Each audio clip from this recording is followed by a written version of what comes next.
So for me, some of my all-time favorite train systems are those where you can see a lot of variety. I think it's because of growing up in Japan. Over there are so many different railway companies, each with multiple different types of trains. It was just never boring. I think that's also why I like Boston's transit network so much. I know the people up in Beantown have a love-hate relationship with the T, but as someone who has never commuted with the MBTA but has visited purely as a transit enthusiast, I get excited by all the variety in the trains up there. Every single line on the T is built to different specifications, and so every single line has their own unique trains. The red line has trains a little bit wider and longer than the orange line. The blue line uses smaller trains that have both a third rail shoe and pantographs. And the green line is a light rail. Don't even get me started on the Ashmont-Mattapan high-speed line. Over my past few trips to Boston, since 2022, I have been checking off all the different trains. And after Bear and I had ridden the blue line in June of last year, that meant that there were only 2 trains left for me that I hadn't been on yet. The new CRRC trains on the orange and red lines. Well, I say new. Initial planning for these trains began in 2008. Mind you, that's when Obama first ran for president. They were officially ordered in 2014, and there's been a lot of controversy. The company who built these trains is called CRRC, based in China. Let me start with a positive note first. CRRC has a sweet logo. It's the first character for China placed inside the character for car. They are the world's largest manufacturer of rolling stock, being dominant in China, but also building trains for other Asian countries, the Czech Republic, Austria, even the light rail in Mexico City, which we rode, by the way. Check out that video. In the US, they've built new subway cars for LA and the 7000 series for the CTA in Chicago. But things got started in Boston when they won the contract for $566 million to build 284 cars, replacing the entire orange line and part of the red line. The bid was significantly lower than the competitors, but it was discovered that the governor of Massachusetts had met with company officials during a trip to Hong Kong. A factory was built nevertheless in Springfield, Massachusetts, good for the local economy, and the new cars couldn't come soon enough. Because frankly, the old trains on red and orange dated back to the 60s, 70s, and 80s. While the cars were being constructed, the CRRC craze caught on. LA Metro ordered cars, SEPTA in Philadelphia ordered bi-level cars, and they opened another factory in Chicago to build the new cars for the L. However, the first new Orange Line train to enter service was several months delayed, taking its first passengers in August 2019. The goal was to have the entire fleet, red and orange, in service by 2023. The T had even spent some money to buy extra red line cars so the whole fleet could be replaced. However, the orange line cars repeatedly had to be taken out of service. First, the doors opened when they weren't supposed to. In 2021, there was a derailment, in 2022, braking issues, and it's pretty normal for new trains to have some issues when they enter service, but CRRC as a company was having bigger problems. For one, the SEPTA bi-level order was facing years of delays, and SEPTA actually just altogether canceled this order recently. Politically, a storm was also brewing. Now, here's where I should put my new Masters of International Relations to good use and explain that US-China relations are tough. But I'd like to keep working in this field, so all I will say is that there are many leaders in the United States who are extremely skeptical of China and Chinese companies. CRRC is owned by the Chinese state, and concerns have been expressed about potential spying. American politicians would prefer that American companies spy on their citizens. So, in 2020, Congress passed the Transportation Infrastructure Vehicle Security Act. It banned the Federal Transit Administration from spending any federal money on agencies that would buy from companies with ties to the Chinese government. And now in 2025, they're trying to pass a new bill in the Senate called the Stop China Act with similar rules. Well, most transit agencies get a lot of their money from the feds, so basically it killed CRRC's ability to build any more than the projects they were already working on. LA has ordered new trains from Hyundai Rotem, before the first CRRC cars even entered service. The CTA won't exercise an option for more 7000s, they're going to buy new 9000s instead. And Boston? Well, the Orange Line has completely switched over to the CRRC cars since 2022. But the Red Line? Well, only 32 cars out of a total of 252 have been delivered. It will take until at least 2027.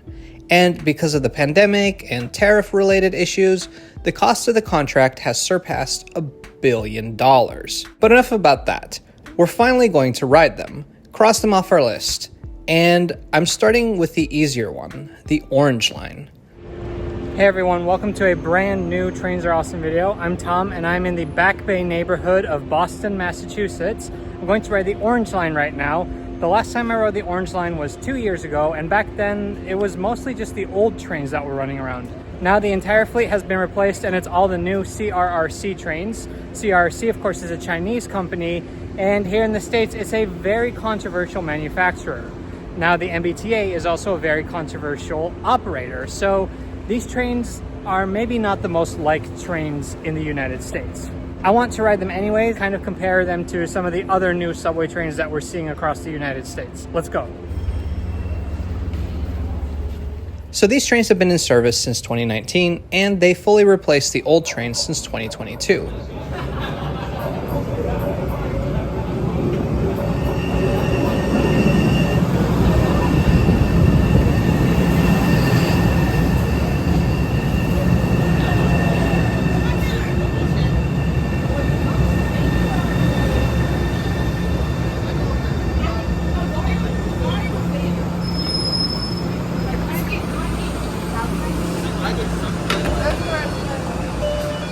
The first thing I noticed is that the orange theme from the outside repeats itself on the inside. While they look similar to the Red Line cars, the Orange Line cars are slightly shorter and narrower, so the MBTA can make them as orange as they want, which I love. The seats are plastic, probably not a terrible idea, though the number one complaint that I have seen online is that they're very slippery. Since this is a modern train, I'm expecting digital displays, and sure enough, we've got these LCDs with things like transfer information. That's good, I like that. There are also static maps posted throughout the car. The trains feel very spacious, more than the old ones did. I think this is a wheelchair space. There's a sticker on the door outside.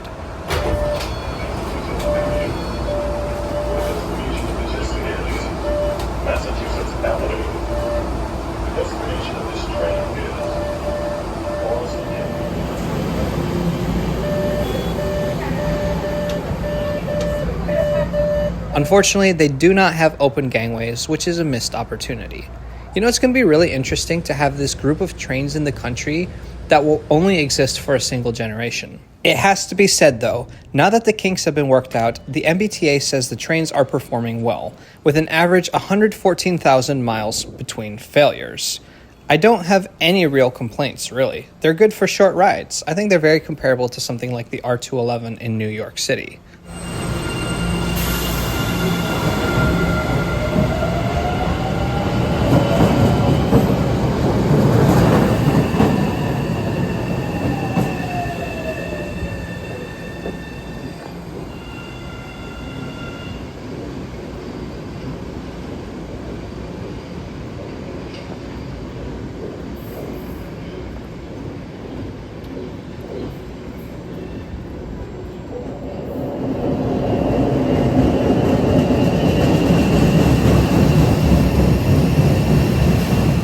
You know, I have to say, I definitely did not hate it.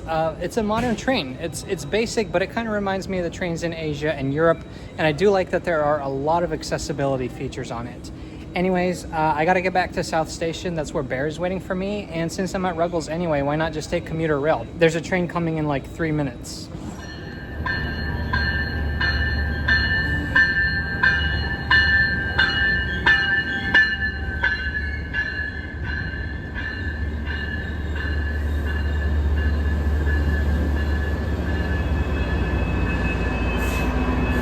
Oh yeah, these old leather seats, AC, this is nice. The Orange Line runs parallel to the commuter rail, but it doesn't serve South Station, which is where I was meeting my brother, so we could go to the airport. It was only a matter of minutes before I got there. Well, that was very convenient that there just so happens to be a commuter train that could take me to South. Anyways, let's go find Bear. Hey, look, there's Bear.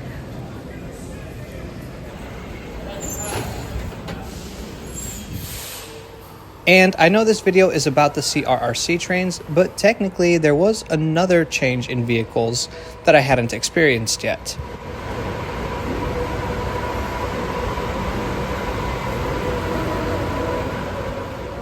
Last time I took the Silver Line, it was still a trolley bus. Well, actually it was like a trolley diesel hybrid. It was much cooler than it is now. Now they just have battery electric buses. In 2023, the last trolley buses retired. Now it's diesel hybrid buses with batteries just big enough to drive through the tunnel. It's still cool to be in a dedicated right-of-way, but not nearly as cool as it was. Anyway, the Silver Line brings you to Boston's Logan Airport, and I have a feeling I'll be back here. In fact, let's fast forward the clock a little bit to March 2025. I'm back at the exact same spot, Logan Airport, getting on the Silver Line again to South Station. Alright, I'm back in Boston, this time at South Station. Let's see if we can get a Red Line variant of the CRRC cars. Remember, the new cars on the Red Line are much rarer. Practically all of them still have to be built and delivered.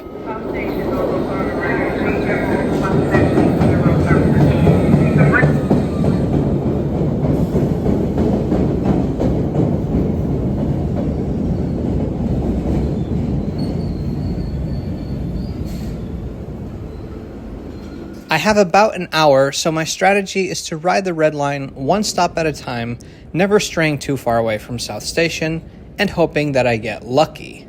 I won't with this first train though. This dinosaur is a combination of cars built by Pullman Standard in 1969 and by the Urban Transportation Development Corporation in 1987. A piece of history, very fun to ride.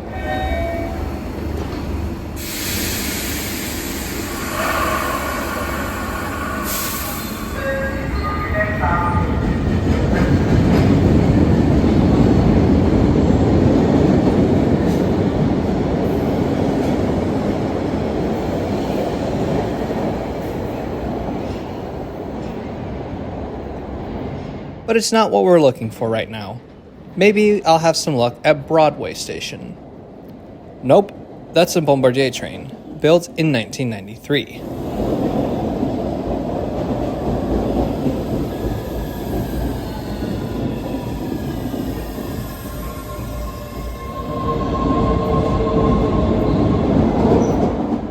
Old train again.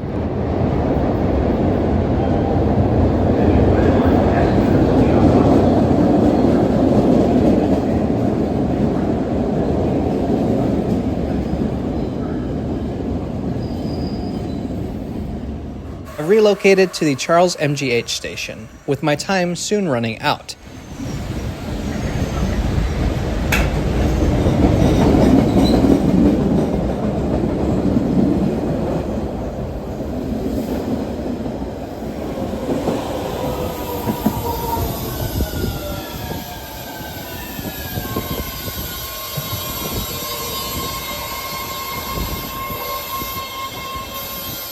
But thankfully, when the next train's arrival was announced, it was also mentioned that this would be one of the new trains.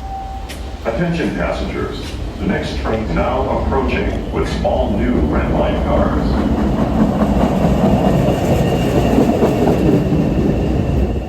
Because of the slow pace of delivery for these cars, the MBTA has had to run shorter 4-car trains on the Red Line instead of having all trains be 6 cars as usual.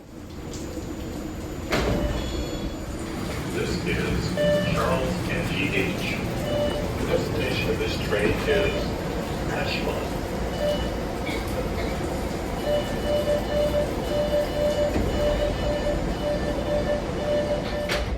Both on the exterior and the interior, these trains are very similar to the Orange Line ones. Similar layout, same screens, just, red instead of orange. And I guess if you had a measuring tape with you, you could measure that they're slightly bigger than the orange ones, although you'd probably look pretty weird doing that. Overall, I like these trains. They're not my favorite in the whole world or even in the United States, but they have all the basic things that I think a modern train should have. This is Clark Street.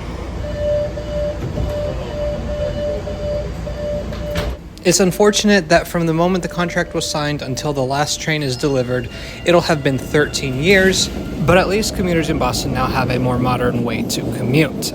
At least I think. If you're from Boston, please let me know what you think of these trains. I'm super curious. Anyway, thank you so much for watching today. If you enjoyed this video, please subscribe to Trains Are Awesome, and we'll see you next time.